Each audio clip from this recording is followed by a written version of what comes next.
ప్రభు నుండి నాకు అత్యంత మిక్కిలి ప్రియమైనటువంటి దేవుని బిడ్డలారా, దేవుని మాటలు వినడానికి, దేవుని మాటలు గ్రహించటానికి, దేవుని చిత్తములో మనము మలచబడ్డానికి కనీస అర్హత మొట్టమొదటిగా మారు మనసు పొందిన వారమై ఉండాలి. మారు మనసు అనగా లోకమును విడిచిపెట్టి దేవుణ్ణి సమీపించు వారమై ఉండాలని మనవి చేస్తూ ఉంటున్నా. కనీస అర్హత మారు మనసు, రక్షణ. రెండవదిగా దేవుని మాటలు గ్రహించాలంటే ప్రభునందు ప్రియమైనటువంటి వాళ్ళరా, దేవుని ఆజ్ఞ ప్రకారము నీటి బాప్తిస్మము, నీటిలో మన పాపములను కడిగి వేసుకునుట, ఆ తర్వాత అనుభవం కొత్త జన్మలోనికి వచ్చిన అనుభవం మనకు ఉండాలి. ఉంటేనే కానీ దేవుని మాటలు ఎవరికి అర్థం కావు. నిన్ను వలె నీ పొరుగు వారిని ప్రేమించుము అనే మాట ఈజీగా మనకు అర్థమవుతుంది. అది కూడా అక్కడ మర్మమే. ఎవడు నీ పొరుగువాడు? పొరుగువాడుగా ఎవడించబడుతున్న పక్కింటోడు కాదు, ముందింటోడు కాదు, వెనకింటోడు కాదు, కింద ఉన్నవాడు కాదు, పైన ఉన్నవాడు కాదు. నీ పొరుగువాడు ఎవడనగా మన ప్రభు అయినటువంటి యేసుక్రీస్తు. హల్లెలూయా. దేవుని బిడ్డలారా, దేవుని మాటలు వినడానికి మనకందరికీ కూడా శక్తి అనేది చాలా చాలా అవసరమై ఉన్నదని మీ అందరికీ కూడా నేను మనవి చేస్తూ ఉంటున్నాను. యేసు ప్రభు తన చుట్టూ ఉన్న శిష్యులకు వినుటకు శక్తి కొలది కలిగి ఉన్నప్పుడు వారికి అనేకమైన ఉపమానములు వారికి బోధించాడు. విత్తువాను ఉపమానమైన, విత్తనము గురించిన ఉపమానమైన, గోధుమ గింజ గురించిన ఉపమానమైన, వెండి నాళాల గురించిన ఉపమానమైన, ఏ ఉపమానమైనా సరే వాళ్ళకి వినే శక్తి ఉన్నదో కొలిది వారికి ఉపమానములతో మాట్లాడుతూ ఉండేవారు. అయినా సరే వాళ్ళకి అర్థమయ్యేవి కావు. మళ్ళా పక్కకు వచ్చి వీటి భావం ఏమిటని యేసు ప్రభుని అడుగుతూ ఉండేవారు. అప్పుడు మీరు గ్రహించలేకపోతున్నారా? మీరు తెలుసుకోలేకపోతూ ఉంటున్నారా? మీరు ఇంత అవివేకులుగా ఉంటున్నారని వారి మీద కనికరపడి వాటిని మరలా వారికి విశదపరిచినట్లుగా పరిశుద్ధ గ్రంథమైన బైబిల్ గ్రంథములో దేవుని మాటలు గూర్చినటువంటి సంగతులు మనకు బయలుపరుస్తూ ఉంటున్నాడు. ప్రభునందు ప్రియమైనటువంటి వాళ్ళ పరమగీతములో ఉన్నటువంటి ఈ కావ్యమును ఎలాగ మనం అర్థం చేసుకోవాలి? ఉత్తర వాయువు ఏటెంచుము, దక్షిణ వాయువు ఏటెంచుమని పిలుస్తూ ఉంటున్నాడు. అంటే ఆమెకు ఒక్క పెడుతుంది అక్కడ. ఏమండి, అక్కడ ఆమె ఉన్న స్థలములో గాలి వేయడం లేదా? ఉత్తర వాయువుని పిలుస్తూ ఉంటున్నది, దక్షిణ వాయువుని పిలుస్తూ ఉంటున్నది. ఉత్తర వాయువు ఏటెంచుము, దక్షిణ వాయువు ఏటెంచుమని పిలుస్తూ ఉంటున్నది.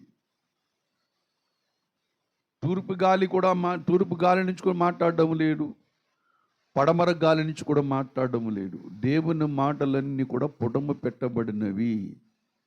అంత తేలిగ్గా బైబిలు ఎవరికి పడితే వాళ్ళకి అర్థం కాదు. దేవుని మాటలు కూడా ఎవరికి అర్థం కావు, దేవుడు బయలుపరిస్తే తప్ప. అందుకనే ప్రకటన గ్రంథములు చెబుతూ ఉంటాడు, ఆత్మ సంఘములతో చెప్పుచున్న మాట చెవి గలవాడు వినుడుగా. ఆ చెవులు కూడా ఎవరు ఇవ్వాలి? వినగలిగిన చెవి, చూడగలిగిన కన్ను యెహోవా యొక్క దానములంటూ ఉంటున్నాడు. ఇవి ఉండాలి మనకి. ఈ లేకపోయినట్లయితే ఏదైనా ఒకటేనండి. అన్యులు అంటూ ఉంటారు, ఏ దేవుడైతేనండి అన్ని ఒకటే, మీకు తెలియదు. నదులన్నీ బోధులన్నీ వాగులన్నీ ఎక్కడ కలుస్తాయి? సముద్రంలో కలుస్తాయి. ఎక్కడ కలుస్తాయి? సముద్రంలో కలుస్తాయి. కాబట్టి అన్నీ ఒకటే అని చెబుతూ ఉంటూ ఉంటారు. అలాగే క్రైస్తవులు కూడా ఏ సంఘం అయితేనేటండి అన్నీ ఒకటే. వాళ్ళకి నల్లట్ట పుస్తకం ఉన్నది, మనకి కూడా నల్లట్ట పుస్తకము ఉన్నది. వాళ్ళకి బైబిల్ ఉన్నది, మనకి బైబిల్ ఉన్నది. వాళ్ళకి 66 గ్రంథాలు ఉన్నాయి, మనకి 66 గ్రంథాలు ఉన్నాయి. వాళ్ళకి మనకి తేడా ఏమిటి? అన్నీ ఒకటే అని చెబుతూ ఉంటూ ఉంటారు. అది వాస్తవముగా నిజం. కానీ సత్యం ఏమిటంటే, ప్రభునందు ప్రియమైనటువంటి వాళ్ళరా, సత్యం ఏంటంటే వాక్యము లోపల దాగి ఉన్నటువంటి జీవాన్ని వెలికి తీసి దానిని మానవుడు ప్రతి కణానికి అందించగలిగినప్పుడే ఆ మనుష్యుడు పరిశుద్ధుడవుతూ ఉంటూ ఉంటాడు. ఆ మనుష్యుడు నీతిమంతుడుగా పిలువబడుతూ ఉంటూ ఉంటాడు. ఆ మనుష్యులు యథార్థవంతులుగా పిలువబడుతూ ఉంటూ ఉంటారు. ఆ మనుష్యులు దేవుని ఎదుట నిలబడగలుగుతూ ఉంటూ ఉంటారు.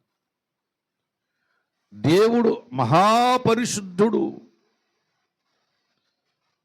ఆయన గొప్ప అతి బలవంతుడైనటువంటి దేవుడు. విశ్వమును సృష్టించి విశ్వమును పరిపాలిస్తున్నటువంటి దేవుడు ఆయన సర్వాంతర్యామి పిలువబడుతూ ఉన్నాడు. ఆయనకు రూపములు లేవు, వేరు రూపములు లేవు. ఆయన యందు ఏ గమనాగమనములు కూడా, ఏ ఛాయ కూడా లేదు. ఆయన ఉన్నవాడును అనువాడునై ఉన్నాడు. సర్వ శరీరులను సృష్టించినవాడు, పుట్టించినవాడు ఆయన్ని. ఆ జనములకందరికీ కూడా తన యొక్క దానములు అనగా పంచభూతములను దానములుగా ఇచ్చినవాడు ఆయనే. సర్వ శరీరులను స్వతంత్రులుగా చేశాడు, కానీ వాళ్ళకు రోబోలుగా చేయలేడు. వాళ్ళందరూ స్వతంత్రులు. వాడి ఇష్టం ఈ భూమి మీద ఏ పనైనా చెయ్యొచ్చు. స్వతంత్రులుగా చేసినటువంటి దేవాది దేవుని యొక్క మాటలు మనము జాగరూకులమై జాగ్రత్త పరులమై దేవుని మాటలు వినాలని మనము చేస్తూ ఉంటున్నాం. ఎందుకంటే పరమగీత గ్రంథములో ఉన్నటువంటి మాటలు అంత గంభీరమైనటువంటివి. అది దేవుడు బయలుపరిస్తేనే తప్ప ఎవరికి తెలియవు. అందుకనే కావ్యం అన్నారు. పుస్తకాలు చదువుకోవడానికి మనుష్య జ్ఞానం సరిపోద్ది, కానీ కావ్యం అర్థం చేసుకోవడానికి గురువు అవసరం. కావ్యమును అర్థం చేసుకోవాలంటే ఎవరు అవసరం? గురువు అవసరం. దేవుడు మనకు అవసరం. యేసు ప్రభు గురువు అని పిలువబడ్డాడు. భూమి మీద ఒక్కడే మీ గురువు, ఆయన మన ప్రభు అయిన యేసుక్రీస్తు ప్రభువారు. ఆయన గురువు అని పిలువబడినటువంటి వారు. గురుదేవో భవ అని పిలువబడడానికి ఏకైక అర్హుడు మన ప్రభు అయిన యేసుక్రీస్తు వారు. అంతేకాదు అతిథి దేవో భవ అని పిలవడానికి కూడా అర్హుడు మన ప్రభు అయిన యేసుక్రీస్తు వారు. దేవుని బిడ్డలారా, దేవుని గురించి ఎన్ని మాటలైనా చెప్పొచ్చు, ఆధారాలు ఉండాలి. నేను ఏం మాట్లాడినా బైబిల్లో ఆధారం ఉంటేనే నమ్మండి, లేకపోతే నన్ను నమ్మకండి. బైబిల్ గ్రంథములను ఆధారం నమ్మితే మీకు నిత్య జీవం దొరుకుద్ది. నా మాటలు నమ్మితే మీకు ఏదో బూడిద దొరుకుద్ది. ఏది కావాలి? నిత్య జీవము కావాలని వచ్చారా, లేకపోతే నా మాటలు వినాలని వచ్చారా? నిత్య జీవము కావాలని మనం దేవుని సన్నిధికి రావాలి. యేసు ప్రభువారు అంటూ ఉంటారు యోహాను సువార్తలో, నిత్య జీవము లేఖనముల యందు ఉన్నదని వాటిని మీరు పరిశోధించుచున్నారు కదా ఉంటూ ఉంటాడు శాస్త్రులు పరిశీలితో. లేఖనాలు ఎందుకు చదువుతున్నారు? దాంట్లో ఏముంది? నిత్య జీవం ఉన్నది. అది మనకు అవసరం, మనకు కావాలి. సర్వ మానవాళికి నిత్య జీవము కావాలి. ప్రాణానికి మరణం ఉంది, కానీ నిత్య జీవానికి మరణం అనేది లేదు లేదు లేదు. అందుకు మనకేం కావాలంటే నిత్య జీవము కావాలి. నిత్య జీవము కావాలంటే లేఖనాల మీద మన దృష్టి పెట్టాలి. లేకపోతే లేఖనాలు మనకు అర్థం కావు. బైబిల్ ఇంటిలో ఉన్నంత మాత్రాన మనకి నిత్య జీవం దొరికిందని అర్థం కాదు.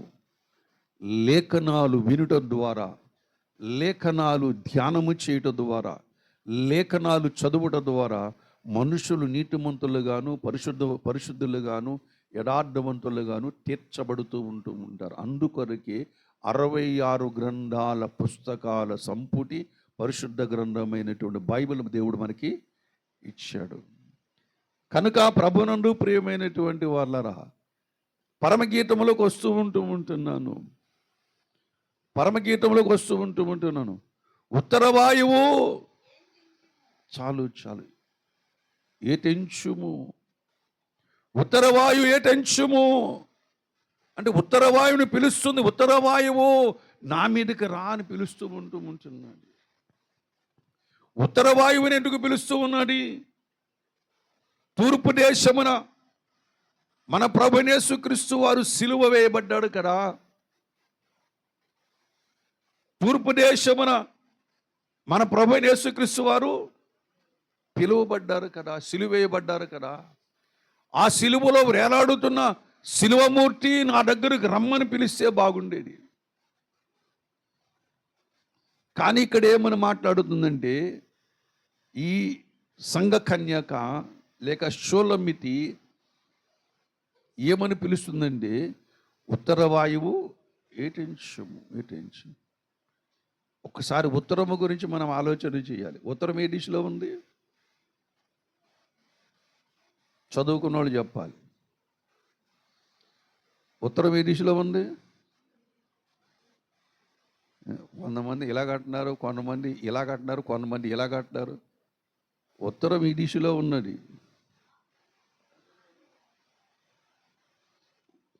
ప్రపంచ పటములు ఉత్తరం ఏ దిశలో ఉన్నది?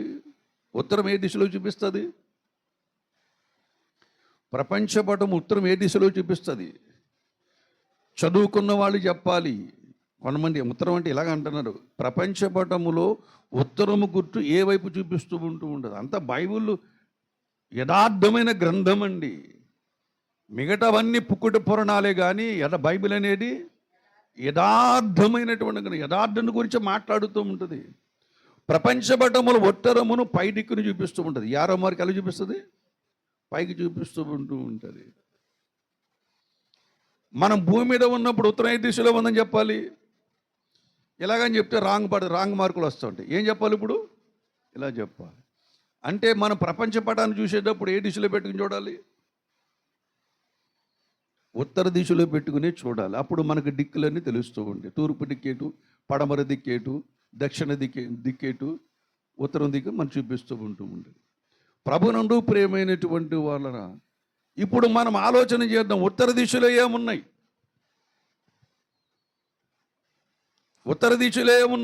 అది మనం ఆలోచన చేయాలి. ఇప్పుడు పైనే ఆలోచన చేయాలి తప్ప భూమి మీద కాదు. ఉత్తర దిశలో ఏమున్నాయి? కీర్తనల గ్రంథము 48వ అధ్యాయము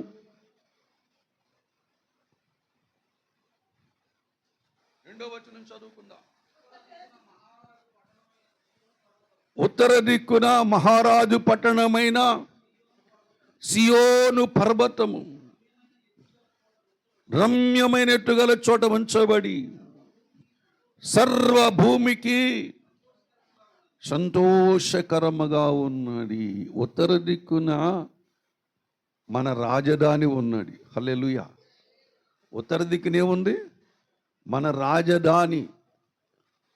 మహాదేవుడు, మహోన్నతుడు, సహస్ర సహస్ర సహస్ర రథముల మీద తిరుగుతున్నటువంటి మహాదేవుని యొక్క పట్టణము ఎక్కడుంది? ఉత్తర దిక్కున ఉన్నది. విశ్వానికే రాజధాని.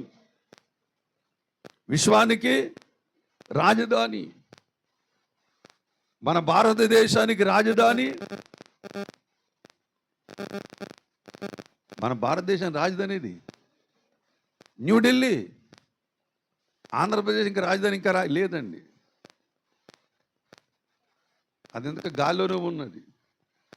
మన భారతదేశానికి రాజధాని ఏది? న్యూఢిల్లీ. ప్రభునందు ప్రేమ. విశ్వానికి రాజధాని ఏది? సియోను పట్టణము, మహారాజు దేవుని పట్టణము రాజధాని. సమస్త లోకములను ఏలుచున్న రాజధాని అది. అక్కడి నుంచే ఎవరికైనా ఈ భూమి మీద రాజ్యాలు పరిపాలించే వారికి దేవుడు అధికారం పంపిస్తూ ఉంటాడు. ఎవరికైనా ఆయన న్యాయాధిపతిని దేవుడు, విశ్వముని ఏలుచున్నటువంటి దేవుడు. ఆ రాజధాని ఏ దిశలో ఉన్నది? విశ్వానికి రాజధాని ఏ దిశలో ఉన్నది? ఉత్తర దిక్కున ఉన్నది. రాజధాని అక్కడ ఉన్నది. గుర్తుపెట్టుకునే మాటలు కూడా. ఎందుకు షోలమ్మితి ఉత్తర వాయువు ఏటెంచమని చెబుతుందో మీకు చెబుతాను, మీకు వివరిస్తాను. ఉత్తర వాయువు ఏటెంచమని పిలుస్తుంది. ఉత్తరమున మన రాజధాని పట్టణం, విశ్వానికి రాజధాని పట్టణమైనటువంటి ఎన్నెన్ని లోకాలు ఉన్నాయో, ఆ నక్షత్ర మండలాలలో ఎన్ని మండలాలు ఉన్నాయో, ఎన్ని జిల్లాలు ఉన్నాయో, ఎన్ని లోకాలు ఉన్నాయో, ఆ పాలపంతులు ఎన్ని లోకాలు ఉన్నాయో, ఆ అన్ని లోకాలకి కూడా రాజధాని పట్టణమేది? సియోను పురము, మన దేవుని మహారాజు యొక్క పట్టణము. పట్టణం అక్కడ ఉన్నది మన పట్టణం. ప్రభునందు ప్రియమైనటువంటి ఆ పట్టణములో ఒక భాగములో దేవుని బిడ్డలరా, దేవుని రాజ్యసభ కూడా ఉన్నది. దేవుని రాజ్యసభ ఏమండి? న్యూఢిల్లీలో ఏముంటుంది? పార్లమెంట్లో రాజ్యసభ ఉంటుంది. ఉంటుందా ఉండదా? ఉత్తర వాయువు గురించి చెబుతున్నాను, జాగ్రత్తగా వినండి. ఢిల్లీ పార్లమెంటులో రాజ్యసభ కూడా ఉంటుంది. రాజ్యసభని ఏమని పిలుస్తారు? తెలుగులో, అచ్చ తెలుగులో పార్లమెంట్లో రాజ్యసభని ఏమని పిలుస్తారు తెలుసా? ఆలోచన సభ. ఏం సభ అది? ఆలోచన సభ. యోబు గ్రంథము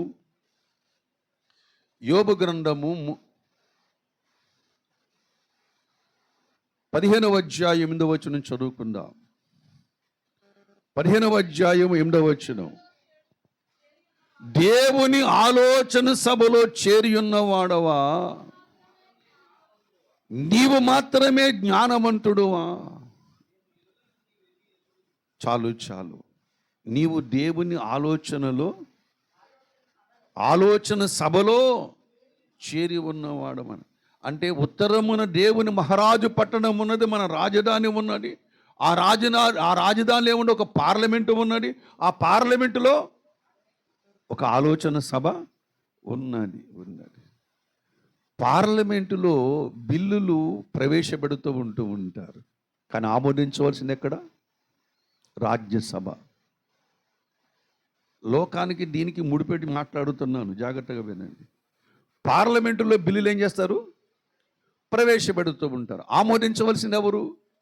రాజ్యసభ ఆమోదించాలి. ఈ భూమి మీద ఎటువంటి పరిపాలన ఉన్నదో దానికి పోలిన పరిపాలనే సియోను మహాపురములో, పట్టణములో దేవుని దగ్గర ఉన్నది. అందుకనే అక్కడ 24 పెద్దలు ఉన్నారు, కెరూబులు ఉన్నారు, శరాపులు ఉన్నారు. ప్రభునందు ప్రియమైనటువంటి వాళ్ళరా, అంతేకాదు అక్కడ ఒక రాజ్యసభ కూడా ఉన్నది, ఆలోచన సభ. అంటే ఈ పరలోక పెద్దలు ఆలోచన సభలో ఆలోచన చేస్తూ ఉంటారు. ఆ ఆలోచన సభ మరి రాజ్యసభలో ఆమోదించబడినవన్నీ కూడా రాష్ట్రపతి ఏం చేయాలి? ఆమోదించాలి. మళ్ళీ అంటే ఈ ఆలోచన సభలు ఏం చేయాలి? ఈ కార్యములు లేక ఈ యొక్క పథకాలు లేకపోతే ఈ యొక్క విషయాలు మానవులకి మేలు చేస్తాయా, కీడు చేస్తాయా? మానవులకి ఏ మాత్రం కీడు చేస్తాయి, మానవులకి ఏమాత్రం మేలు చేస్తాయి? ఇది మనుషులకు ఉపయోగమా కాదా? ఇది దేశానికి ఉపయోగమా కాదా? దేశానికి మేలు జరుగుతుందా, లేకపోతే దేశానికి కీడు జరుగుతుందా? ఇది అందరికీ ఆమోదయోగ్యంగా ఉన్నది లేదని చెప్పేసి రాజ్యసభ ఏం చేస్తుంది? ఆలోచన. అటువంటి ఆలోచన సభ ఎక్కడుంది? దేవుని దగ్గర ఉంది. దేవుని యొక్క సియోను పట్టణమైనటువంటి ఆ రాజధానిలో ఆలోచన సభ ఉన్నది. ప్రభునందు నాకు అత్యంత మిక్కిలి ప్రియమైనటువంటి వాళ్ళన, అక్కడ ఆమోదమైన తర్వాత దేవుని కార్యాలు జరిగే ఆఫీసు కూడా అక్కడే ఉన్నది. ప్రధాన కార్యాలయం ఏముంది అక్కడ? ప్రధాన కార్యాలయం ఉంటుంది. ప్రతి రాష్ట్ర ప్రభుత్వం దగ్గర, ప్రతి పార్లమెంటులోనూ కూడా ఏముంటుంది? ప్రధాన కార్యాలయం ఉంటుంది. అక్కడ ఏంటంటే పనులు నిర్వహించబడుతూ ఉంటాయి అన్నమాట అండి. అక్కడ ఏం చేస్తారు? మనుషులకి పనులు ఈ పని పలానా వాడు చేయాలి, ఈ పని పలానా వాళ్ళు చేయాలి అని అక్కడ నిర్వహిస్తూ ఉంటారు. యోబు గ్రంథము 23వ అధ్యాయము, యోబు గ్రంథము 23వ అధ్యాయము 9వ వచనం చదువుకున్నా. ఆయన పనులు జరిగించు ఉత్తర దిశకు పోయినను, యోబు చెబుతూ ఉంటున్నాడు, ఆయన పనులు జరిగించు ఉత్తర దిశ అంటూ ఉంటున్నాడు. ఇంతవరకు ఎన్ని మాట్లాడుకుంటున్నాం? దేని గురించి మాట్లాడుకుంటున్నాం? ఉత్తరం గురించే మాట్లాడుకుంటూ ఉంటున్నాం. ఉత్తర దిశ గురించే మాట్లాడుకుంటూ ఉంటున్నాం. ఉత్తరాన్ని ఏమున్నాయంటే, దేవుని బిడ్డలారా, ప్రధాన కార్యాలయం ఉన్నది అక్కడ. ఉత్తర దిక్కుని ఏమున్నాయంటే దేవుని యొక్క ఆలోచన సభ, రాజ్యసభ ఉన్నది. ఉత్తర దిక్కుని ఏమున్నాయంటే, దేవుని బిడ్డలారా, అక్కడ చెబుతున్నాడు మన రాజధాని ఉన్నది. మీకు అర్థమయ్యేటట్టు చెబుతున్నాను. రాజధాని ఉన్నది, అంతేకాదు రాజ్యసభ ఉన్నది. నేను చెప్పడంలో బైబిల్ చెప్తుందండోయ్. నేను చెప్తున్నాను ఈ మాటలు, నేను చెప్పడంలో బైబిల్ చెప్తుంది. ఇవన్నీ మనం నేర్చుకోవాలి. పరిశుద్ధులు సంపూర్ణులు అవ్వాలంటే దేవుని మాటలు చాలా జాగ్రత్తగా నేర్చుకోవాలి. రోజుకి 3 అధ్యాయాలు చదువుకుంటే సరిపోదు. దేవుని వాక్యము నెమరు వేసుకోవాలి. ఆ నెమరు వేయడములోనే నీలో ఉన్న ప్రతి కణకణములో కూడా దైవ స్వభావం కనబడుతూ ఉంటుంది, వస్తూ ఉంటుంది, దేవుడిస్తూ ఉంటాడు. ప్రభునందు ప్రేమైనటువంటి వాళ్ళరా, తినగ పాపి జీవితం ఎలా ఉంటుంది? పరిశుద్ధంగా మారిపోతూ ఉంటుంది. తినగ వేప పండు ఎలా ఉంటుందంట? ఎందుకు అయిపోతుంది? తినగ వేప పండు ఏమైపోద్దండి? తీయగా అయిపోతుంది. ఎందుకని? మనలో ఉన్నటువంటి జీన్స్కి ఆ యొక్క రుచి కనెక్ట్ అయిపోతూ ఉంటుంది. కాబట్టి వేప పండు ఎలా ఉంటుంది? తీయగా ఉంటుంది. కొత్తగా తిన్నవాడికి ఎలా ఉంటుంది? చేదుగా ఉంటుంది. ఏమండి? యేసు ప్రభు వారు కూడా కొత్తగా ఎవరైనా విన్నారనుకోండి, చేదుగానే ఉంటూ ఉంటాడు. తర్వాత ఎప్పటికీ కూడా వదిలిపెట్టలేనటువంటి మధురమైపోతూ ఉంటాడు. ప్రాణమైనా పోగొట్టుకుంటాడు, కానీ యేసు ప్రభువుని మాత్రం విడిచిపెట్టలేడు. మన జీన్స్ అలా దేవునికి అటాచ్ అయిపోతూ ఉంటాయి. మన శరీరములో కొన్ని కోట్ల జీన్స్ కాదు, కొన్ని మిలియన్ల జీన్స్ కాదు, కొన్ని ట్రిలియన్ల జీన్స్. నేనంత పెద్దగా చదువుకోలేదు, కానీ గూగుల్ తల్లి చెప్పింది నాకు. గూగుల్లో సెర్చ్ చేసుకుంటే మనిషిలో కొన్ని లక్షల కోట్ల ట్రిలియన్ జీన్స్ ఉన్నాయటండి. ప్రతి జీను కూడా ఈ సృష్టిలో ఉన్నటువంటి ప్రతిదాన్ని కూడా అటాచ్ అయి ఉన్నదటండి. నేను చదివినప్పుడు నా బుర్ర పేలినంత పని అయింది నాకు. అది ప్రతి జీన్లోనూ కూడా దేవుని గూర్చినటువంటి సత్య స్వభావమును ఉంచాడట. దేవుని గురించి తెలుసుకుంటే నిజంగా దేవుల్లో పరవశమైపోతూ ఉండే. దేవుడు తప్ప నాకు ఏం అవసరం లేదండి అనుకుంటామంటే, దేవుడు నాకుంటే చాలు. ఈ ధనము నాకు అవసరం లేదు, ఈ బంగారం నాకు అవసరం లేదు, ఈ భూమి నాకు అవసరం లేదు, ఏది కూడా నాకు అవసరం లేదు. దేవుడు పని చేసుకోవడం చేతులు ఇచ్చాడు, నడవడానికి కాళ్ళు ఇచ్చాడు, శరీరంలో ఆరోగ్యం ఇచ్చాడు, కూలి పని చేసుకునే సరే బతికేయచ్చు. కానీ ఎవరు దొరకాలి? దేవుడు దొరకాలి. దేవుడు దొరికినటువంటి జనులు ధన్యులు. డబ్బుల కొరకు, ధనము కొరకు పూజలు చేసేవాళ్ళు కావలసిన దేవుని వెతికేవారు కావాలి. ఈయన నాకు కావాలని వెతికేవారు కావాలి. దేవుని బిడ్డలారా, ప్రభునందు ప్రియమైన అటువంటి దేవుణ్ణి మనము కలిగి ఉన్నాము గనుక ఆ దేవుని దగ్గర ఉన్నటువంటి సుగుణాలన్నీ కూడా ఈ జీన్సులనికి రావాలి. అది షూలమితి దగ్గర లేడు. అది ఎవరి దగ్గర లేడు? షూలమితి దగ్గర లేడు. షూలమితి స్థితి ఎలా ఉంది? ఎఫెసీ రాసిన పత్రిక 2వ అధ్యాయం 1వ వచనములో ఉన్నట్టుగా ఉంది. ఎలా ఉందంటే, మీరు మీ పాపముల చేతను అపరాధముల చేతను చచ్చిన వారై ఉండగా. ఎలా ఉన్నారటండి? చచ్చిన వారై ఉన్నారు. అంటే దేవునికి దూరం అయిపోయారు, సత్యానికి దూరం అయిపోయారు, నిత్య జీవానికి దూరం అయిపోయారు. అందుకని దేవుడు వారికి దొరకలేదు. అంతేకాదు, చచ్చిన వారికి ఆరోగ్యం ఉంటుందా? చచ్చిన వాడికి జ్ఞానం ఉంటుందా? చచ్చిన వాడికి తెలివి ఉంటుందా? చచ్చిన వాడికి జీవం దొరుకుద్దా? జీవం దొరికితే ఎందుకు వస్తాడు? చావడు కదా. యెషయా గ్రంథంలో చెప్తాడు, ప్రతివాడు నడినెత్తిని వ్యాధిని కలిగి ఉన్నాడు. సిరిపాదములకు శిరస్సు వరకు స్వస్థత కొంచెమైనను లేదు. ఎక్కడ చూసినా పచ్చి పుండ్లు, గాయములు, దుర్వాసన కొట్టుచూ ఉంటున్నవి. ఇది మనిషి స్థితి. యెహెజ్కేలు అంటాడు కదా 13వ అధ్యాయములో, చూడనసహ్యముగా ఉన్నామంటూ ఉంటాడు. ఎలా ఉన్నావు నీవు? అటువంటి స్త్రీ, అటువంటి జనాంగమునకు దేవుడిస్తున్నటువంటి గొప్ప పిలుపు ఏంటంటే, దేవుని పిలుస్తూ ఉంటున్నది. ఏమేమని పిలుస్తుంది?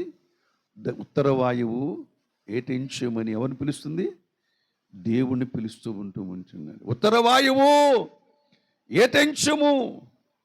దేవుని కార్యాలయములో, రాజధాని పట్టణములో, రాజ్యసభలో ఉన్నటువంటి ఆ యొక్క తీర్మానాలు మా దగ్గరకు పంపించము, మా దగ్గర రావాలవి. వస్తేనే కానీ మేము బ్రతకం అంటూ ఉంటున్నాను. వస్తేనే కానీ నేను బ్రతకలేను. దేవుని బిడ్డలారా, నీ వాక్యమే నన్ను బ్రతికించుచున్నదని దావీదు గానం చేశాడు, భక్తులు కూడా గానం చేశారు. మనుషులను బ్రతికించేదేంటి? వాక్యమే. ఆ వాక్యము రావాలి. దేవుని బిడ్డలారా, ఉత్తరవాయునందుకనే పిలుస్తూ ఉంటున్నది. రక్షణ సిద్ధం చేశాడు తూర్పున, రక్షణ సిద్ధం చేశాడు. శిలువ మీద బలియాగమయ్యాడు. మానవాళి పాపముల కొరకు, అందరి పాపముల కొరకు రక్తమును చిందించి దేవుని దగ్గరికి, పడమ నస్తమించి దేవుని దగ్గరికి వెళ్ళిపోయాడు ఆయన. ఇప్పుడు ఎక్కడున్నాడు ఆయన? ఉత్తరమునే ఉన్నాడు. ఉత్తరములు ఏం చేస్తాడు? ఆయన పనులు జరిగించు, బాధ్యతలందరికి అప్పచెప్పేశాడు. ఇప్పుడు ఆయన ఏం చేస్తాడంటే దక్షిణ వైపు చూస్తూ ఉంటున్నాడు. ఏమి చూస్తున్నాడు? దక్షిణ. ఉత్తర వైపు నుంచి చూస్తే కనిపించేది ఏ దిశ కనపడుతుంది? అంతే కదా. నేను చెప్పిన మాటలు అర్థమవుతున్నాయా? లేకపోతే కళ్ళు, ముక్కులు, చెవులు అన్నీ నా ఇంకా అలా చూస్తున్నారా? మీకు అర్థం కావాలి. దక్షిణ వైపు నుంచి తిరిగి చూస్తే, దక్షిణ వైపు వెళ్ళి ఇలా తిరిగి చూసామనుకోండి, ఏ దిశ కనపడుతుంది? నన్ను క్షమించండి, ఉత్తరం వైపు వెళ్ళి దక్షిణ వైపు తిరిగి చూస్తే ఏ దిశ కనపడుతుంది? దక్షిణ దిశే కనపడదు. తూర్పు కనపడదు కదా. క్లారిటీ ఉందా మీకు? పడమర కనపడదు కదా, కనపడదు. ఒకవేళ దక్షిణ దిశలో తిరిగి తూర్పు వైపు ముఖం పెట్టుకుని ఏం కనపడుతుంది? తూర్పు కనపడుతుంది. అలాగే దక్షిణ వైపు, ఉత్తర వైపు తిరిగి ఉత్తరం వైపు వెళ్ళి దక్షిణ వైపు ముఖం పెట్టుకుని తూర్పు వైపు మొక్కలు చూసాము, ఇక్కడ ఏం కనపడుతుంది? నాకు తూర్పే కనపడుతుంది. ఉత్తరం వైపు వెళ్ళి దక్షిణ వైపు చూస్తూ మొక్క వెళ్ళి తిప్పాను కూడా ఏ ముఖం ఏది కనబడుతుంది? పడమర కనబడుతుంది. కానీ ఈయన ఉత్తరం వైపు వెళ్ళి దక్షిణ వైపు చూస్తూ ఉంటున్నాడు. ఎవరు కనబడుతుంది? ఇప్పుడు ఏం కనబడుతుంది? దక్షిణ భూమి కనబడుతూ ఉంటున్నాను. నాకు తెలుసున్న విషయ పరిజ్ఞానం గురించి మాట్లాడు. ఏంటి,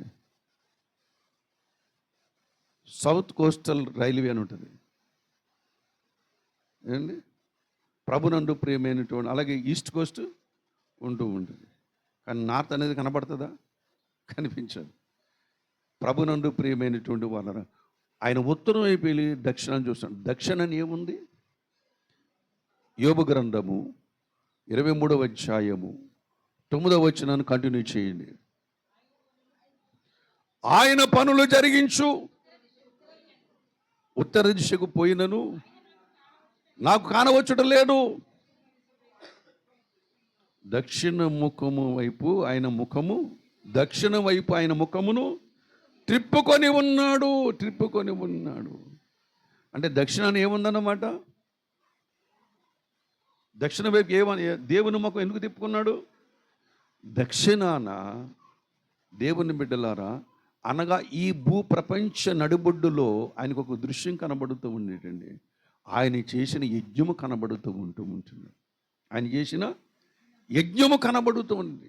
ఆయన శిలువ యజ్ఞం కనబడుతూ ఉంది. ఈ విశ్వములో కాగడ వేసి వెలిగించినా సరే కనబడినటువంటి కనిపించే ఒక దృశ్యం ఉన్నది. ఏంటంటే సర్వ మానవాళి కొరకు ఒక మనుష్యుడు సిలువలో బలియాగమవడం, ఒకే ఒక మనుష్యుడు సిలువలో బలియాగమవటం కనబడుతుంది. ఆనాడు శిక్షలో సిలువ అనేక మందిని వేశారు. కానీ ప్రతిరోజు కూడా సాయంత్రం వేళ కాళ్ళు చేతులు విరగొట్టి చనిపోయేవారు సిలువ మీద. కానీ యేసు ఒక్కడే సిలువ మీద ప్రాణము నర్పించినటువంటి వాడు. ఆ బలి అర్పణతో నిబంధన ఎవరైతే చేసుకుంటారో, ఆ బలి అర్పణతో ఎవరైతే నిబంధన చేసుకుంటారో వారి వైపు చూస్తూ ఉన్నాడు. అది దక్షిణ దిశలో ఉన్నది. అదే దిశలో ఉన్నది, దక్షిణ దిశలో ఉన్నది. దయచేసి కీర్తన గ్రంథములో దావీదు మాట్లాడుతూ ఉంటాడు. బలి అర్పణతో నిబంధన చేసుకున్న వారిని సమకూర్చమని చెబుతూ ఉంటాడు. దయచేసి చూడండి, దయచేసి ఆ మాటను మనం జ్ఞాపకం చేసుకుందాం. 50వ అధ్యాయము 4వ వచనం. ఆయన తన ప్రజలకు న్యాయము తీర్చుటకై బలి అర్పణ చేత నాతో నిబంధన చేసుకొనిన నా భక్తులను నా యొద్దకు సమకూర్చుడని మీడి ఆకాశమును భూమిని పిలుచుచున్నాడు. మీడి ఆకాశమును భూమిని పిలుస్తూ ఉంటున్నాడు. ఎవరిని? నాతో బలి అర్పణతో నిబంధన. దేవుడు చేసిన ఏకైక కార్యము సర్వ మానవాళి పాపములు పరిహరించబడాలంటే ఇదిగో ఆ దేవుడు చిందించిన దైవ మానవుడుగా కనబడుతున్న యేసు ప్రభు దేవుని యొక్క రక్తమును చిందించిన ఆ రక్తంతో నిబంధన చేసుకోవాలి. యేసు ప్రభువా, దేవా, నా పాపములు పోవాలంటే నేను చేసుకున్నవన్నిటిని బట్టి కూడా పాపములు పోవు. నేను చేసిన పూజలను బట్టి నా పాపాలు పోవు. నేను చేసిన యజ్ఞాలు బట్టి నా పాపాలు పోవు. నేను చేసిన యాత్రలను బట్టి నా పాపాలు పోవు. నేను మునిగినటువంటి ఆ యొక్క సముద్ర జలములుగా, నది జలములు కానీ వాటి వల్ల కూడా నా పాపాలు పోవు. కానీ నా పాపములు పోవాలంటే నీ రక్తమే నాకు శరణము అని ఎవరైతే యేసు రక్తము దగ్గరకు వచ్చి మారు మనసు పొంది పాపములు ఒప్పుకుంటారో వారు దేవుని యొక్క బలి అర్పణతో నిబంధన చేసుకున్నారన్నమాట అండి. దేవుని బలి రక్తం నిబంధన చేసుకొని రక్షణ పొందుకొని నమ్మి బాప్తిజం పొంది ఎవరైతే యేసు ప్రభువుతో నిబంధన చేసుకుంటారో వారి వైపు చూస్తూ ఉంటున్నాడు. దక్షిణ దిశ ముఖం పెట్టుకుంటూ ఉంటున్నాడు. ప్రభునందు ప్రియమైనటువంటి వాళ్ళరా, దక్షిణంకి వెళ్ళాలంటే ఎవరు ఇష్టపడరు. ఇప్పుడు మన చర్చ్ ఉంది ఇక్కడ. దక్షిణాన్ని కొనుక్కోమంటే ఎవరిని కొంటాడా? దక్షిణానికి వెళ్తే కీడంటది ఈ లోకం. దక్షిణానికి వెళ్తే కీడంటది. అదే ఉత్తరానికి వెళ్ళు, తూర్పుకి వెళ్ళు, పడమరకి వెళ్ళమంటది. కానీ దక్షిణాన్ని మాత్రం వెళ్ళొద్దు అంటది. అబ్రహాము కూడా దక్షిణ దిశకి వెళ్ళే కొద్ది అబ్రహాం ఏం జీవితంలో ఏమొచ్చినాయి? కరువులు వచ్చాయి. ఏమండి? తూర్పు దిశకు వెళ్ళాడు ఎవరు? లోతు. తూర్పు దిశ ఎలాగుంది? యెహోవా తోట వలె పచ్చగా ఉన్నది అంటూ ఉంటాడు. ఈ లోకం ఇలా చూపిస్తుంది, కానీ తీరమోసి ప్రపంచమంతా చూసినట్లయితే విశ్వ రాజధానికి దక్షిణాన ఏముంది? ఈ భూమి ఉన్నది, ఈ లోకం ఉన్నది, ఈ విశ్వములో ఈ భూమి కనబడుతూ ఉంటుంది. ఈ భూమి అంతా కూడా ఎక్కడ ఉంది? పరలోక పట్టణానికి దక్షిణాన ఉన్నది. అందుకునే దక్షిణాన్ని ఆయన శిలువయజ్ఞం జరిగించాడు. అందుకునే దక్షిణాన ఆయన సంఘం ఉన్నది. ఆయన సంఘం మీదకి ఏం చేస్తున్నాడు? రోజు నీ వంకే చూస్తూ ఉంటున్నాడు. హల్లెలూయా. నీ వంక చూస్తూ ఉంటున్నాడు. దేవుని బిడ్డలారా, ఆ సంఘం మీదకి ఆ పరలోకపు గాలులు వీచాలని ఎదురు చూస్తూ ఉంటున్నది. దేవుని బిడ్డలారా, ఆ దేవుని గురించి ఎదురు చూస్తూ ఉంటున్నది.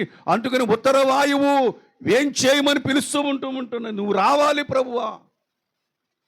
నువ్వు రాకపోతే నా జీవితము నిష్ప్రయోజనమే, నా భక్తి నిష్ప్రయోజనమే, నా జీవితం నిష్ప్రయోజనమే, నా బ్రతికే నిష్ప్రయోజనము రావాలి. ఎందుకంటే నా దగ్గర ఏ మంచి కూడా లేదు. యెషయా గ్రంథం 1వ అధ్యాయంలో ఉన్నట్టుగా, యెహెజ్కేలు 13వ అధ్యాయంలో ఉన్నట్లుగా,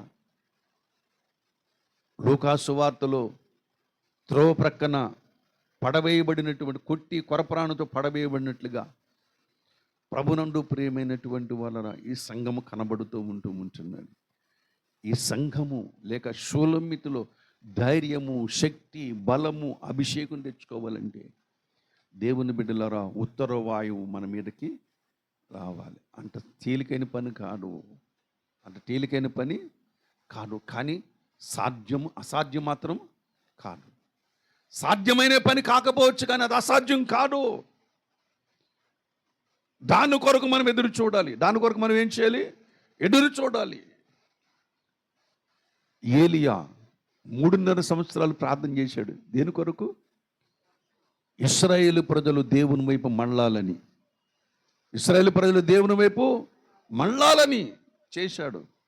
కానీ అదే ఏలియా దేవుని చూడాలనుకున్నాడు. హల్లెలూయా. అదే ఏలియా ఎవరిని చూడాలనుకున్నాడు? దేవుని చూడాలి, దేవుని బలాన్ని చూడాలనుకున్నాడు. దయచేసి 1 రాజుల గ్రంథము, పరిశుద్ధ గ్రంథములో నుండి 1 రాజుల గ్రంథం 12వ అధ్యాయము 11వ వచనం చదువుకుందాం. 11వ వచనం.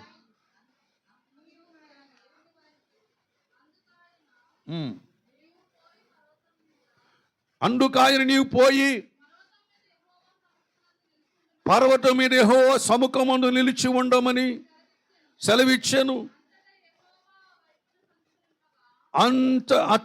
అంతటా యెహోవా ఆ వైపు సంచరించుచుండగా బలమైన పెనుగాలి వీచెను. ఆగండి. అలాగే ఆ వచనం అలా పెట్టుకోండి. దేవుని చూడాలి, దేవుని కార్యాలు చూడాలని ఏలియాకు ఆశ ఉన్నది. కానీ ఏలియా ఏమి చేయలేకపోతూ ఉన్నాడు. దేవుని దగ్గర ప్రార్థన చేసుకున్నప్పుడు, ఇదిగో నువ్వు వెళ్ళి ఆ పర్వతం మీద ఉండు. దేవుడు నిర్ణయించిన స్థలములో ఆ పర్వతం మీద ఉన్నప్పుడు ఆ పర్వతం దగ్గర ఎవరు రావాలి? ఆ ప్రక్కన ఆ స్థలములు యెహోవా ఏం చేస్తున్నాడు? సంచరిస్తూ ఉంటాడు. దగ్గరికి రాలేదు, సంచరిస్తూ ఉన్నాడు, వస్తూ ఉన్నాడు. ఈలోగా ఏమొచ్చింది? బలమైనటువంటి పెనుగాలి వీచింది. దీన్ని ఎలాగ అర్థం చేసుకోవాలి? దేవుడు ఏలియాను పిలవడం ఏంటి? ఆ పర్వతం మీద ఉండమని చెప్పడం ఏమిటి? తీరమోసి ఏలి ఆ పర్వతం మీదకి వెళ్ళిన తర్వాత పెనుగాలు రావడం ఏంటి? ఈ పెనుగాలు రాక మునుపు దేవుడని యెహోవా ఆ వైపుగా సంచరించడం ఏమిటి? పెనుగాలు ఎందుకు వచ్చింది? దేవుని బిడ్డలారా, లోకములో మనం అన్నప్పుడు ఏ సమస్య ఉండదు, ఎవరితో సమస్య ఉండదు, దేనితోనూ సమస్య ఉండదు, మన శరీరంతో అంతకన్నా సమస్య అనేది ఉండదు. కానీ దేవుళ్ళకి వచ్చిన దాని ఏమొస్తాయి? అనేక సమస్యలు వస్తూ ఉంటాయి. పెనుగాలుల వంటి పరిస్థితులు మన జీవితంలో సంభవిస్తూ ఉంటాయి. ఎందుకంటే దేవునికి నువ్వు దగ్గరవుతున్నావు కాబట్టి, దేవుడు నీకు దగ్గరవుతున్నాడు కాబట్టి ఈ లోకాధికారి ఒప్పుకోడు. ఎవరినైనా సేవించడానికి లోకం ఒప్పుకుంటుంది. యేసు ప్రభుని సేవిస్తే మాత్రం ఒప్పుకోడు. నీ మీదకి నిందలు వస్తాయి, నీ మీదకి శ్రమలు వస్తాయి. ప్రభునందు ప్రియమైనటువంటి వాళ్ళ నీ మీద ప్రభుత్వమే కక్ష కడుతూ ఉంటుంది. త్వరలోని ఈ కార్యాలు సంభవించబోతున్నాయి లోకం మీదకి. త్వరలోనే, అతి త్వరలోని ఇక్కడ కూర్చున్న వాళ్ళ రేషన్ కార్డులు అన్నీ కూడా రద్దు చేయబడతాయి. హల్లెలూయా.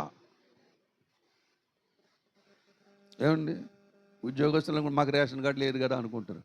మీ ఉద్యోగాలు కూడా రద్దు చేయబడతాయి అతి త్వరలో. ఏం చేసావని మీ పెన్షన్లు కూడా తొలగించబడతాయి. ఏం చేసావని, దేశద్రోహం చేశామా, లేకపోతే పాపం చేశామా, లేకపోతే ఎవరినైనా కొట్టామా, ఎవరిని తిట్టామా, ఎవరిని దోచుకున్నామా, దొంగ పనులు చేశామా, అబద్ధాలు ఏమి కూడా కాదు. యేసు ప్రభువు నమ్మావు గనక, ఆయనకు దగ్గరగానే వెళుతున్నావు గనక, ఆయనకి దగ్గరగా వస్తున్నావు కాబట్టి ఈ లోకం నీకేం చేస్తుంది, కటాఫ్ అయిపోతుంది. అంటే నీ రేషన్ కార్డులు కూడా ఎంతమంది ఉంటారు అప్పుడు ఇక్కడ? హల్లెలూయా. ఎంతమంది ఉంటారు ఇక్కడ? పస్తులతో చచ్చిపోవాలి. మన కళ్ళ ముందు మన పిల్లలు విలవిలడాడుతూ ప్రాణాలు విడిచిపెడుతూ చూడాలి. వాళ్ళ ముందు మనం చనిపోవడం వాళ్ళు చూడాలి. ఎంతమందికి ఇష్టం? ఇష్టపడతారా? పాస్టర్ గారు, మీ మాటలు చాలా బాగున్నాయి, కానీ బతుకుంటే బస్ స్టాండ్లో బరిసాగులని అమ్ముకుని తిందాం కాబట్టి నెమ్మదిగా ఒకరికొకరు ఏం చేస్తారు? దేవుని బిడ్డలారా, పౌలు ఒక్కడే మిగిలిపోయాడు. పౌలు ఒక్కడే మిగిలిపోయాడు. ఇటువంటి పరిస్థితులు వస్తాయి. యెహోవా సమీపిస్తున్నాడు. ఏలియా కూడా పర్వతం మీద ఉన్నాడు, వస్తున్నాడు. బలమైన పెనుగాలు వస్తుంది. ఏలియా ఉద్దేశం ఏంటి? దేవుని చూడాలి, దేవుని కలుసుకోవాలి, షేక్ హ్యాండ్ ఇవ్వాలి. బలమైన పెనుగాలు వస్తున్నప్పుడు ఏలియా, ఇదేంట్రా బాబు, ఆయన ఇక్కడికి రమ్మన్నాడు, ఈయనకు వచ్చి తీరమోజు ఏమొచ్చింది? బలమైన పెనుగాలు, చెట్లు పెళ్ళని విరిగిపోతూ ఉంటున్నాయి, నిలబడ్డానికి నీడ లేకుండా పోతుంది. ఏమిటిది అని చెప్పేసి అనుకున్నప్పుడు కూడా ధైర్యముతో నిలబడ్డాడు. అక్కడ ఆ శ్రమలో కూడా ఏం చేశాడు? ధైర్యంతో నిలబడ్డాడు. తర్వాత ఏమొచ్చింది? ఆ పెనుగాలి యందు కూడా దేవుడు ప్రత్యక్షము కాలేదట. చదవండి. భూకంపము కలిగను కానీ ఏమొచ్చిందంట? భూకంపము కలిగింది. ప్రభునందు ప్రియమైనటువంటి వాళ్ళరా, జీవితంలో స్థానము తప్పింది. కొన్ని వదులుకోవాల్సి వచ్చినాయి, కొన్ని విడిచిపెట్టాలి. ఇష్టములైన వాటిని పట్టుకోవాలి. ఏం చేద్దాం, జీవితం ఎట్టిపోతుంది అని ఆలోచనలో పడుతూ ఉంటాం. పెను ప్రకంపనలు మన జీవితంలో సంభవిస్తూ ఉంటాయి.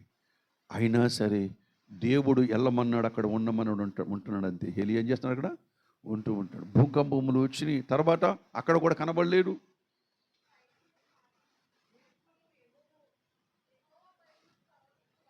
యెహోవా భయమునకు పర్వతములు బద్దలాయెను, శిలలు చిన్నాభిన్నములాయెను. కానీ యెహోవా ఆ గాలి దెబ్బ యందు కూడా ప్రత్యక్షము కాలేదు. తర్వాత గాలి అంతా అణిగిపోయిన తర్వాత మెరుపు పుట్టెను. ఆ మెరుపునందు కూడా దేవుడు ప్రత్యక్షము కాలేదు. ఇది మన జీవితంలో సంభవించేవన్నీ కూడా. కానీ తర్వాత ఏం చేయండి? మెరుపు ఆగిపోగా మిక్కిలి నిమ్మళమైన అడ్డిగడి అక్కడి నుంచి తూర్పు గాలి ఆ పర్వతం మీదకి వస్తుందన్నమాట. నేను క్షమించండి, ఉత్తరపు గాలి ఆ పర్వతం మీదకి వస్తూ ఉంటాయి. దేవుడు దగ్గరికి సమీపించాడు. మెల్లని స్వరము, అంటే చిన్న స్వరము కూడా ఏంటంటే ఎంత దూరంలో ఉన్నాడు? నెమ్మదిగా మాట్లాడు, మైక్ లేదు, వినబడుతుంది. ప్రభు నందు మెల్లగా మాట్లాడుతుండేది ఉంటున్నాడు. ఎక్కడున్నాడు ఆయన? సమీపం. అంతవరకు ఎక్కడున్నాడు? తుఫాను దెబ్బందు కనబడలేడు, గాలి దెబ్బందు కనబడలేడు, మెరుపులందు కనబడలేడు, భూకంపం మందు కనబడలేడు, ప్రభునందు మెరుపులందు కనబడలేడు. కానీ ఇవన్నీ అయిపోయిన తర్వాత ఎక్కడున్నాడు? ఇది దేవుడు సంఘాన్ని నడిపించే పద్ధతి, విశ్వాసం నడిపించే పద్ధతి. గుర్తుపెట్టుకోండి, విశ్వాసం నడిపించే పద్ధతి. యోబుకు అన్ని శ్రమలు వచ్చాయి కదా, ఆ శ్రమలన్నీ అన్నీ కూడా అనుభవిస్తున్నాడు కదా. ఎన్ని ఏళ్ళు అనుభవించాడు, అన్ని ఏళ్ళు అనుభవించాడు. అనుభవించి కొంచెం రోజుల్లో స్వస్థతలోకి వెళ్ళిపోవాడుగా. అప్పుడు దేవుడు నా ప్రక్కనే నడుస్తూ ఉన్నాడు అన్నాడు. అప్పుడేమన్నాడు? ఆయన నా మొర ఆలకిస్తున్నాడు కానీ నాతో మాట్లాడడం లేడు, నా ప్రక్కనే నాకు తెలుస్తుంది అంటున్నాడు ఆయన. అడుగుల సవ్వడి. ఆయన గజ్జలు కట్టుకున్నాడు ఏంటి? కాదు, ఆయన గజ్జలు కట్టుకుంటే ఎవరికైనా వినపడుతుంది, కానీ గజ్జలు కట్టుకున్నాడా? గజ్జలు. పిల్లి మన దగ్గర నడిచింది తెలుస్తుంది మనకి. పిల్లి మన దగ్గర నడిస్తే తెలియదు. కానీ ప్రభునందు ప్రియమైన వాళ్ళరా, యోబుకి దేవుడు నడుస్తూ ఉన్నప్పుడు ఆ పాదముల చప్పుడు ఏం చేస్తున్నది? వినబడుతూ ఉంటున్నది. అంటే యోబు యొక్క చెవులు ఎంత క్లియర్గా, ఎంత మరి సున్నితముగా ఉన్నాయో ఒకసారి ఆలోచించండి. చిన్నది కూడా. ప్రభుత్వం వారు ఎయిర్ ఫోర్స్లోకి ఉద్యోగంలో తీసుకోవాలంటే వాళ్ళు ఇంటర్వ్యూ చేస్తారట. వాళ్ళు ఏం చేస్తారు? ఇంటర్వ్యూ చేస్తూ ఉంటారు. ప్రభుత్వం వారు ఇంటర్వ్యూ చేస్తూ ఉంటారు. ఎదురుగుండా కూర్చొని ఎదురుగుండా ఆ సీట్లో కూర్చుంటాడు. ఇంటర్వ్యూ చేసేప్పుడు ఇక్కడ నిలబడుతూ ఉంటాడు. ప్రశ్నలు అడుగుతూ ఉంటాడు. పడుతూ ఉంటుండగా నీకేమని వినిపించిందని అడుగుతాడు. ఇప్పుడు ఏం చెప్పాలి వీడు? ప్రశ్నలు అడుగుతున్నాడు, ప్రశ్న వినబడింది, కానీ ప్రశ్న కాకుండా నేను చెప్పిన మాటలు కాకుండా నీ ఏదైనా శబ్దం వినబడిందా అంటాడు. ఇప్పుడు ఏం చేస్తాడు వాడు? వినబడిందని చెప్తాడు, వినబడని చెప్తాడా? ఈలోగా ప్రశ్నించేవాడు చిన్న గుండు చూసి నేల మీద పడేశాడు. గుండు చూసి ఎవరికి వినబడుతుందా? కానీ అది కూడా చెప్పాలట. మీరు నేను మాట్లాడుకున్న సమయంలో చిన్న గుండె సూది శబ్దము లేదా చిన్న వస్తువు శబ్దం నాకు వినబడిని చెప్పు, అప్పుడు వాడికి వినికిడి కరెక్ట్గా ఉన్నట్లు లెక్క. అంతలా ఇంటర్వ్యూ చేస్తాడు. యోబు కూడా దేవుని యొక్క అడుగు చప్పుడు కూడా ఏం చేస్తున్నాడు? ఆయన గజ్జలు కట్టుకోలేడు. మరొకటి కట్టుకోలేడు. దేవుని ఆయన పాదముల చప్పుడు విన్నాడు. ఆయన నా సమీపం నడిచిపోతున్నాడు, ఆయన చప్పుడు నాకు వినబడుతుంది అంటూ ఉంటాడు. ఇర్మియా కూడా ఏమంటాడు తెలుసా? ఇశ్రాయేలుకు ఆశ్రయుడా, ఇన్ని శ్రమలు పడుతున్నప్పుడు, ఇన్ని కష్టాలు పడుతున్నప్పుడు, ఇన్ని బాధలు పడుతూ ఉన్నప్పుడు నువ్వేంటి చేతులు కట్టుకుని ఒక ప్రయాణస్తుని వల్ల వెళ్ళిపోతూ ఉంటున్నావు? నువ్వేం పట్టించుకొని పక్కనే వెళ్ళిపోతున్నటువంటి దేవుని గురించి మాట్లాడు. ఎవరు? ఇర్మియా మాట్లాడుతూ ఉంటాడు. దేవుడు మాట్లాడే పద్ధతి, దేవుడు మనలను పరిశుద్ధతలోనికి, మహిమలోనికి తీసుకుని వెళ్ళే పద్ధతి ఇదే. ఇలాగ ఉంటుంది. ఏలియాకు ఇన్ని శ్రమలు వచ్చిన తర్వాత అప్పుడు ఏలియాకు దేవుని స్వరమును వినగలిగాడు. ప్రభునందు నాకు అత్యంత మిక్కిలి ప్రియమైనటువంటి వాళ్ళను. కాబట్టి ఈ సోలమిటి పిలుస్తూ ఉన్నది ఇక్కడ. ఉత్తర వాయువు ఏటెంచము, రాబోతున్న దినములో అనేకమైన శ్రమలు మా మీదకు వస్తాయి. ఆ శ్రమలు తప్పించుకోవాలంటే నీవు మా దగ్గరికి రావాలి అని పిలుస్తూ పరలోక పట్టణం దేవుని మహిమను పిలుస్తూ ఉంటున్నది, దేవుని శక్తిని పిలుస్తూ ఉంటున్నది, దేవుని అభిషేకమును పిలుస్తూ ఉంటున్నది. దేవుని అభిషేకము నీ మీదకి వచ్చినప్పుడు, దేవుని యొక్క ఆత్మ నీలోకి వచ్చినప్పుడు నీ చింతలు నిన్నేమి చేయలేవు, నీ బాధలు నిన్నేమి చేయలేవు, ఈ లోకము నిన్నేమి చేయలేడు. ఈ లోకాధికారు కూడా నిన్నేమి చేయలేడు. ఆధార్ కార్డులు కాదు కదా, రేషన్ కార్డులు కాదు కదా, ఉద్యోగం పీకేసినా సరే ఏమీ చేయలేవు. ఉద్యోగాలు వస్తాయని ప్రభుని నమ్ముకోవాలా, ఆధార్ కార్డులు వస్తాయని ప్రభుని నమ్ముకోవాలా, రేషన్ కార్డులు వస్తాయని ప్రభుని నమ్ముకోలేదు. అవసరమైతే దేవుడు ఆకాశములో నుంచి ధాన్యం ఏం చేస్తాడు?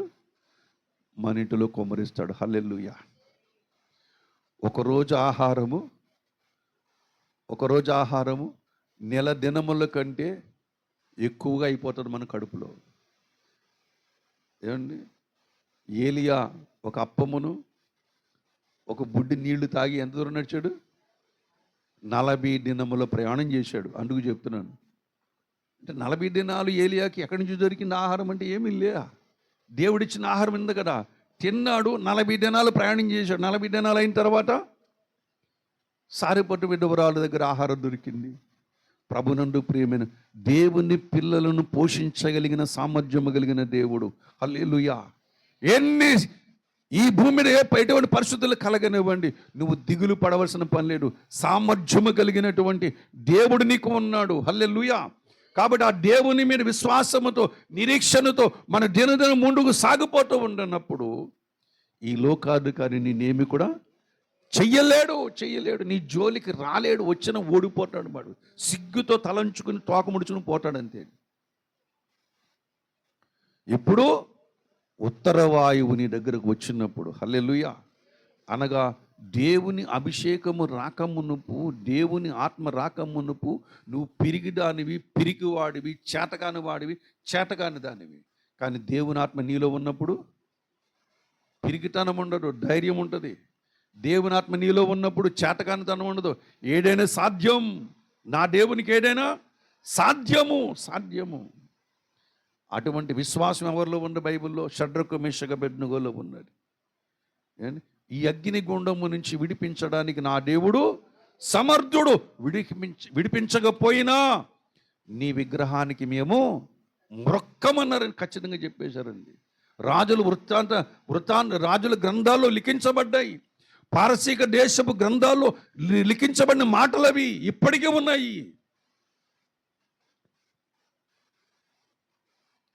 ఉన్నాయి. దేవుని ఆశ్చర్య కార్యాలు, పారసీక దేశంలో వ్రాయబడిన ఆశ్చర్య కార్యాలు ఇప్పటికీ కూడా లైబ్రరీలో మరి ఆ యొక్క పురాతన వస్తుశాల ప్రదర్శనశాలలో గ్రేట్ బ్రిటన్లో, లండన్ మ్యూజియంలో ఉన్నాయి. ఇవన్నీ కూడా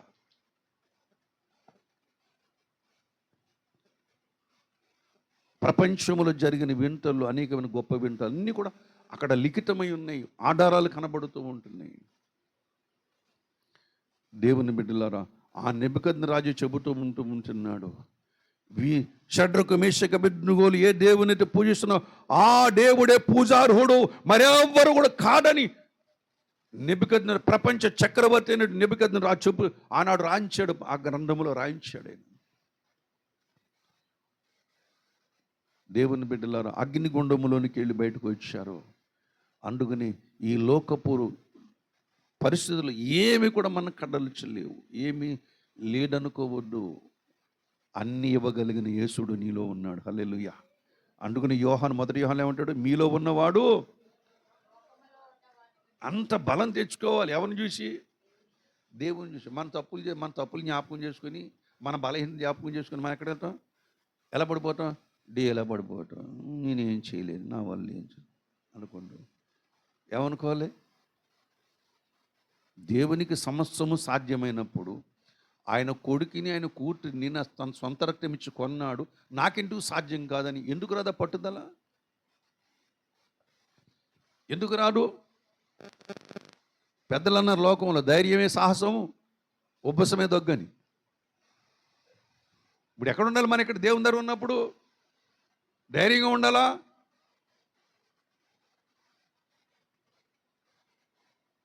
దేవుని దగ్గర ధైర్యంగా ఉండాలి. ఏ చిన్న సమస్య వచ్చినా సరే దిగులు పడిపోవద్దు, చింతపడిపోవద్దు, బెంగపడిపోవద్దు. ధైర్యం నేర్చుకోండి. యేసు నన్ను రక్షించుకున్నాడు, నా కొరకు ప్రాణం పెట్టాడు, నన్ను శ్రమలు విడిచిపెట్టేస్తాడా, నన్ను ఇలాగ వదిలేస్తాడు అనుకోవద్దు ఎప్పుడు కూడా. ఒకప్పుడు పేతురు అనుకున్నాడు అలాగా. అయిపోయింది మన పని, ఆయన పని అయిపోయింది, ఆయన వెళ్ళిపోయాడు, మనం కూడా పోదాం అనుకున్నాడు. కానీ తర్వాత పేతుని మళ్ళీ యేసుప్రభు మళ్ళీ తిరిగి ఎదురై మరి పేతుని మళ్ళీ తిరిగి స్థిరపరిచిన తర్వాత దేవుని కొరకు ప్రాణం పెట్టడానికి వెళ్ళిపోయాడు. కారణం మధ్యలో కార్యం జరిగింది. ఏం జరిగింది? మేడగడ్డులో వాళ్ళు పరిశుద్ధాత్మ దేవుణ్ణి పొందుకున్నారు, శక్తిమంతులయ్యారు, ప్రపంచాన్ని గడగడలాడించారు. ఇప్పటికి గడగడ ఆడిస్తూనే ఉంటున్నారు. మన భారతదేశానికి సువార్త ఎవరు తీసుకొచ్చారు? మన భారతదేశానికి సువార్త తోమా బర్తమయ్యి ఇద్దరు తీసుకొచ్చారు. ఎవరెవరు? తోమా బర్తమయ్యి ఇద్దరు తీసుకొచ్చారు. ప్రభువును రూపి ఆ సువార్త దేశాన్ని గడగడలాడించడం లేదా? ఈనాడు బైబిల్ అంటే భయం మనుషులకి. సువార్త పత్రిక అంటే, ఆఫ్టర్ చిన్న సువార్త పత్రిక అంటే ఒక మట్టి మనిషి, ఒక దీనుడు, ఒక చిన్నోడు వెళ్ళి సువార్త పత్రికిస్తే మా గేటులకు పెట్టకండి, మాకు ఇవ్వకండి, మీరు పంచి పెట్టకండి అని దేశం భయపడుతుంది. ఎందుకని? ఎందుకంటే భయం అంటే మారిపోతారని. ఏంటి భయం వాళ్ళకి? ఈ భయం ఎవరిది అసలు? మనుషులది కాదు. ఎవరిది భయం ఇది? అపవాది. వాళ్ళు వెనకాల, వాళ్ళు లోపల ఉన్న అపవాది యొక్క భయం. వీళ్ళు మారిపోతారు, వీళ్ళు మారకూడదని చెప్పేసి అపవాది యొక్క భయం. భయం.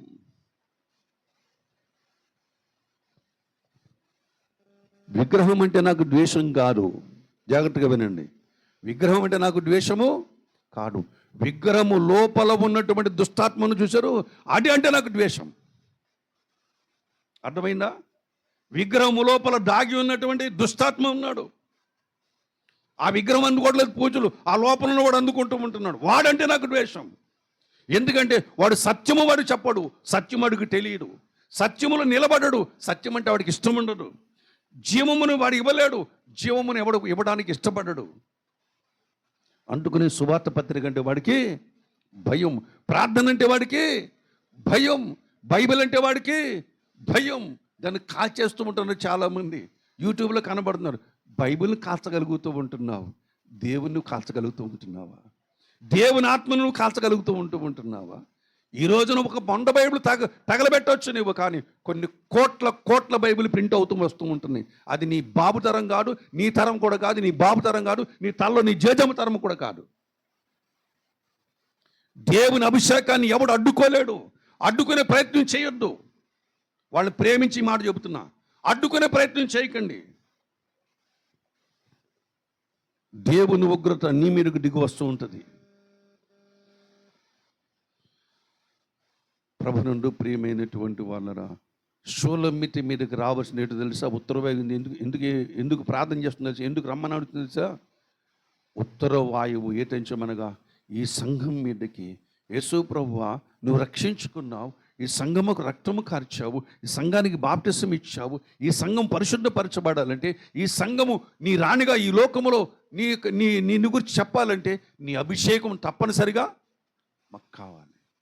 ఏం కావాలి? పరిశుద్ధాత్మను పొందుకునే అభిషేకం మనకు కావాలి.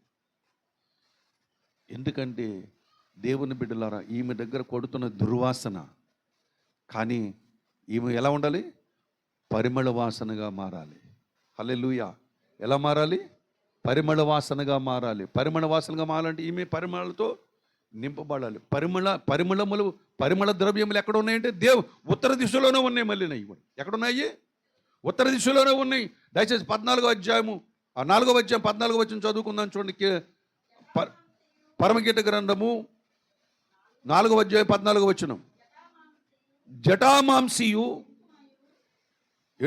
కుంకుమయు నిమ్మగడ్డియు లవంగ పట్టయు పరిమళ తైల వృక్షములు గోపరసమును అగర వృక్షములను నానా విధమైన శ్రేష్టమైన పరిమళ ద్రవ్యములను అంటూ ఉంటుంది. ఏంటి ఇవన్నీ ఎవరికి ఎక్కడున్నాయి? ఆయనలో ఉన్నటువంటి సుగుణాలన్నీ కూడా ఎవరికి ఇస్తున్నాడు? ఇప్పుడు సంగమునికి ఇస్తూ ఉంటాడు. హల్లెలూయా. దేవునిలో ఉన్న అదృశ్య లక్షణాలన్నీ ఎవరికి ఇస్తున్నాడు? ఇప్పుడు అవి లోకానికి ఎలా ఉన్నాయి? సువాసన. నీ కుమారుడు పుట్టి పెరిగి ఉద్యోగం చేసుకుంటూ 10 మందికి దానం చేస్తున్నాడు అనుకోండి, నీ కొడుకు కీర్తి ఎలా ఉంటుంది? కంటే కన్నావు కానీ మంచి కొడుకుని కన్నావమ్మా. మీ కొడుకు ద్వారా కొంతమంది ఏం చేస్తున్నారు? పోషించబడుతూ ఉంటున్నారు. కంటే కన్నావు కానీ మంచి కొడుకుని కన్నావమ్మా. నీ కొడుకు ద్వారా కొన్ని పాఠాలు కొంతమంది నేర్చుకుంటూ ఉంటున్నారు. ప్రభునందు ప్రియమైనటువంటి వాళ్ళరా, దేవుని గురించి అలాగే చెప్పుకున్నారు, సంఘమును గురించి అలాగే చెప్పుకోవాలంటే ఆ పరిమళ దయలు ఎక్కడ రావాలి? మనలోనికి రావాలి. మనలో వచ్చిన పరిమళాలు దేవుని యొక్క పరిమళాలను మోసుకుని వెళ్ళడానికి దేవుడు సంఘాన్ని భూమి మీద సిద్ధపరిచాడు. జాగ్రత్తగా వెళ్ళండి. దేవుని యొక్క పరిమళాలను లోకములోనికి మోసుకుని వెళ్ళడానికి దేవుడు సంఘాన్ని సిద్ధపరిచాడు. దేవుని ఉత్తర వాయువు నుంచి పరిమళాలు సంఘం మీదకు వస్తూ ఉంటున్నాయి. దేవుని ప్రేమ సంఘం మీదకు వస్తూ ఉంటున్నది. దేవుని జీవం సంఘం మీదకు వస్తూ ఉంటున్నది. దేవుని శక్తి సంఘం మీదకు వస్తూ ఉంటున్నది. దేవుని కనికరం సంఘం మీదకు వస్తూ ఉంటున్నది. దేవుని దయ సంఘం మీదకు వస్తూ ఉంటున్నది. ఈ పరిమళాలన్నీ కూడా సంఘం మీదకు వచ్చినప్పుడు సంఘం ఏం చేయాలి? ఈ పరిమళాలన్నీ కూడా ఏం చేయాలి? లోకములోనికి మోసుకుని వెళ్ళాలి. అందుకనే దక్షిణ వాయువు ఏటించమంట. దక్షిణ వాయువు మన ఇద్దరం కలిసి లోకానికి ఏం చేద్దాం, వెళదామంటూ ఉంటాడు. దక్షిణ వాయువుడు ఎక్కడ విసరాలి, లోకం మీద విసరాలి. ప్రభునందు ప్రేమైనటువంటి వాళ్ళ ఈ పరిమళాలన్నీ ఎక్కడి నుంచి వచ్చిన అనుకున్నారు, ఉత్తరం నుంచి వచ్చిన ప్రభువును చూపిస్తూ ఉంటారు. అందుకని సంధ్యారాగము చూపెట్టొచ్చు. ఏమండి, దయచేసి చదవడం మాట పరమగీత గ్రంథము ముగించేసుకుందాం. 6వ అధ్యాయం 10వ వచనం. సంధ్యారాగము చూపట్టుచు చంద్రబింబం అంటే అందము గలదై, సూర్యుని అంత స్వచ్ఛమును కళలు గలదై, ఊహిత సైన్య సమభీకరణ రూపిణియగు ఈమె ఎవరు అంటూ ఉంటున్నాడు. దేవుని బిడ్డలారా, ఈమెను గురించి ప్రశ్నలు 3 కనబడుతూ ఉండే. వేరు ప్రియుని కన్నా నీ ప్రియుని విశేషమేమి. అరణ్య మార్గమును వచ్చుతున్నది ఈమె ఏవతే. ఇక్కడ ఏమని మాట్లాడుతున్నాడు, ఇక్కడ ప్రభునందు సంధ్యారాగమును చూపెట్టుచు చంద్రబింబమంట అండము గలదై, స్వచ్ఛమును కళలు గలదై, యూహిత సైన్య సమభీకర రూపిణి ఈమె ఎవరంటే ఆయన సంఘం. ఎవరండి, ఆయన పిల్లలు, ఆయన ప్రజలు. దేవుని బిడ్డలారా, ఎందుకొరకంటే ఉత్తర వాయువు సంఘం మీదకి వీచినప్పుడు దేవుని సుగుణాలను లోకానికి పరిచయం చేసేది సువార్త పరిచర్య. హల్లెలూయా. దేవుని యొక్క పరిమళ ద్రవ్యములు ఏంటంటే సంఘము ద్వారా పరిశుద్ధులుగా తీర్చబడుతున్నారు. దేవునికి పరిమళ ద్రవ్యాలు అవి.